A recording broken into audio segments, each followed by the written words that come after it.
Welcome to FitMama Form Fixes. I know he's not a mom, but I'm a mom. I'm a pregnant mom. But if you made it to this channel, this is the FitMama channel where me and Jazz coach moms just like you on how to get fit through strength training, nutrition, mindset, all those kind of things. In this video, we're gonna break down the biggest one for women, obviously, that are trying to get thick. Grow the legs, grow the butt. Squat, it's the king of all exercises when it comes to women trying to get thicker. There's a lot of confusion on how to perform it properly, so we're gonna take you all the way from dumbbells, progressing all the way into barbells. And squats are nothing to be scared of, so come on. We're gonna start with the dumbbell squat. So with all of our clients, we always recommend, if you're just getting started, to start with the dumbbells first, because it's much easier to set up. You have lighter resistance that you can use, but also you can just start to feel comfortable doing your squats before you get into the barbell where it gets a little bit more technical. So I always recommend to start with the goblet first, and then you can go to the double dumbbell squat. But for a goblet,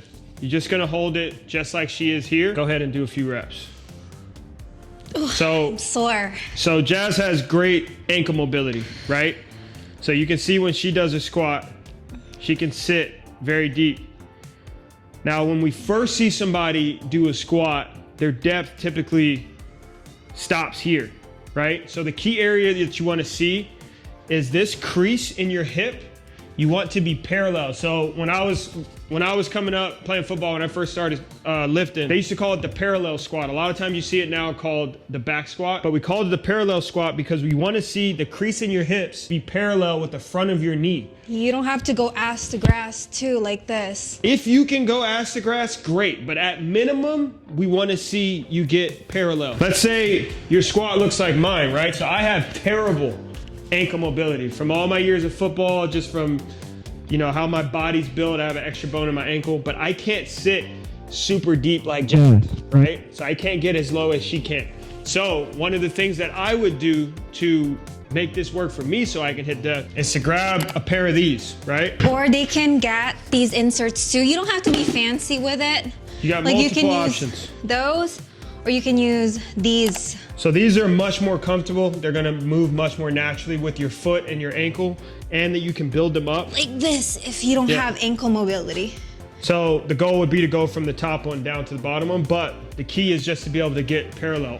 So once I started to realize that, you know, my ankles weren't really gonna change, obviously I'm gonna keep working on them and keep trying to stretch them out, but I invested in these. These are just way more stable. I mean, I bought these over 10 years ago and they still work. The bottom is hard plastic, so it's a great investment, but they essentially do the same thing as these. So if you don't want to get these, you can just do the same thing here. But what you're gonna do to set up with this is you're just gonna put your heels now on the 5-pound plates, and now I can sit much deeper into my squat because it's giving me ankle mobility. So a couple other things that we see with the squat. Our knees caving in. Doing this when you're doing the squat. So typically what that's telling me, like when I'm seeing somebody squatting like that, they're not activating their glute med, which is the side butt. One of the key areas that we like to program with is with bands. So we do a lot of glute activations first, but if you put on, it can even be a light band like this. So you put on a band just above your knees, it's just gonna give you feedback while you're in your squat. So now when she goes down, that band is gonna be pulling her in. So instead of it going like this, you have to focus on you have to fight the pushing it out. Your knees out. It would be like this. So this can be another thing that's limiting how deep you can sit with your squat, because if your knees are caving in, you're not gonna be able to have clearance with your hips. So by opening the knees up, you're creating more room in your hips so you can sit much deeper in your squat. Yeah, and you feel your squats like right here. Right in your side butt, yeah. So you wanna root into the ground with your toes, and then push your knees out to the side so you can really activate the side butt, and then now you have a much more powerful squat. And if you need these for the first month, 2 months, whatever it is, go ahead and use it. Use the feedback that you need to make it happen for yourself. Another thing you can do to start to train this is if she's still, you wanna put that back on? Before you actually get into your squats, is just doing lateral walks. So that's just training those muscles to be active now when you're in your squat. Another reason why I like to use the dumbbells first is because it's gonna highlight something which is called the stripper squat. Since the weight is in front, the tendency is gonna be to tip over when you're squatting, because now you're holding the weight in front. Go ahead and show them what a stripper squat looks like. So that's a stripper squat. So it's going down and then your hips come up first. So you want to train yourself so that your hips and your chest come up at the same time. A lot of people that are complaining about low back issues in the squat, this is the main reason why. Yeah, so the legs, yeah, the hips, exactly. I like to think about it like if you had a triangle on the back of your head, right? That goes from here to the back of your head. I got this from Squat University. If you think of like a wedge right there, you want to drive that up. So you don't want that arrow to be pointing forward on the way up out of your squat.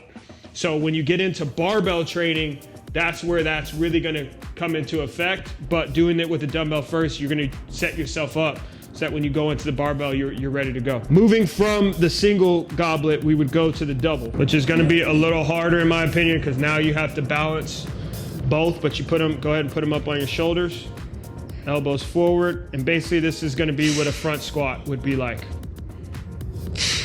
So the tips are still the same with the double dumbbell and the goblet. I find that if you do a really heavy one, like let's say she wanted to do a 100-pound one, she's not gonna grab 250s. No.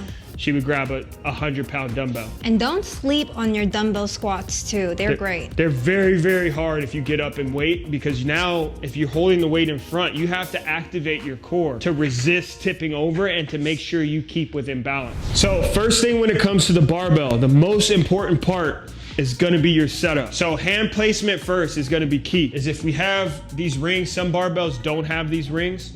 I like to put my pinkies out here by the rings, and then you have a nice solid base. Or if it doesn't have that, you can give yourself a thumb to the edge of the knurling. The knurling is the rough part of the barbell. You put your thumb right on the edge of that, and then close your hands, you should be within range. From there, you're gonna go ahead and dip your head under. If you have a ponytail like she does, make sure you get it out of there. Key area where I see people mess up on this. You can see she's done this before, so her back is tight. But just stepping in there with a loose back like this, where it's rounded, when you step off, first of all, the bar is gonna feel extremely heavy.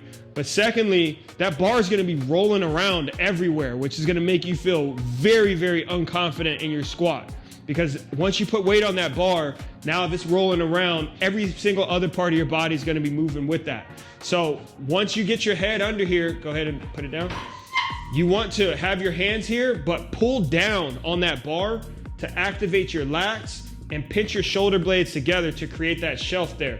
So you don't want it up on your neck, but you want it, there should be a nice natural shelf between your shoulder and your neck. Once you go ahead and pull your hands down, now you have a nice solid position. And then just like she did, 2 steps out and you're good to go. Don't be walking across the gym with the weight, taking 3 or 4 steps. Another thing here that we see and she struggled with is with the wrist. So if you have your wrists like this, it's gonna create the same scenario that I just talked about before. Have your wrists flat, because if your wrists are flexed, now all of that weight is sitting on your hands. And when you start to get fatigued or the weight starts to get heavy, you're gonna start to feel wrist pain, but now you're dealing with the instability of the bar again. So keep the wrist flat, just pull down, and now you're good to go for a squat. Good. One key area that we want to talk about is if you are squatting and your heels are coming up, it's gonna be the same thing as I talked about in the beginning of this video. That means that you're lacking ankle mobility. It's either you're gonna not get as deep or you're gonna default to lifting your heels off the floor, just like this when you squat. That is your body telling you that it needs more ankle mobility, right? Because now your heels are elevated just like you would if you put them on something. So you can just put those things underneath just like I talked about before, and you'll be able to get away from that. Another key one that we see when it comes to the barbell is having the butt too tucked underneath the spine. So this is something that you usually see with the barbell more than the dumbbells, but it's the butt wink there at the bottom. So when she brings her back, go ahead. She brings her back into that. She had a lot of weight on the bar. That's a lot of movement from her spine now. The key thing you want to think about is try and keep your tailbone pushing back. Go ahead. Instead of down. So she's creating stiffness here in her low back.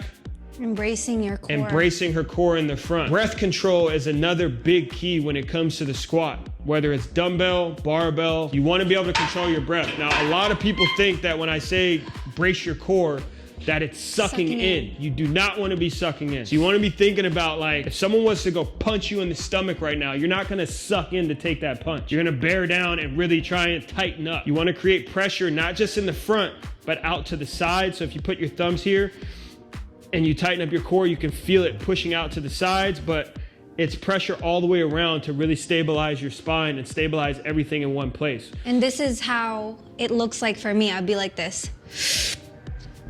Yeah. You want to imagine, and how I like to teach beginners is if we were standing in like a pool of water that was this deep, and I told you to do a squat, you know you're going to go into water, but you're going to take that breath, go into water, and let it back out when you come back up out of the water, right? You're not going to let that out at the bottom. So make sure you hold that. That's going to keep your core braced. And then you can let it back out at the top. Yes, this will help you too to not feel lightheaded because you're holding so much of your breath that you're not breathing properly when you're doing your lifts. So this is like a really good key to really help you not feel lightheaded. Which is very, very important, especially if you got 10 reps, 12 reps, those kind of things. If you're holding your breath through those reps, all of those reps, you're gonna really start to get lightheaded as you go through it. So if you guys got any other ones that we might have missed, go ahead and comment them down below. If you need help getting started on your fitness journey, or you're just thinking about getting into strength training, we dropped the free workout program in the description down below. Go ahead and click it. And also, if you're ready to start your fitness journey, but you just like feeling lost on where to start, we have the FitMama Club. Inside the FitMama Club, there's more of our strength training programs. We got recipes, meal plans, an entire community of moms that are just like programs, like everything you need to be successful in your fitness journey. And I will be there too. Yeah, and I'm the only male in there. So it's a lot of women that are in there. We'll leave the link to that in the description down below. And we'll see you in the next video.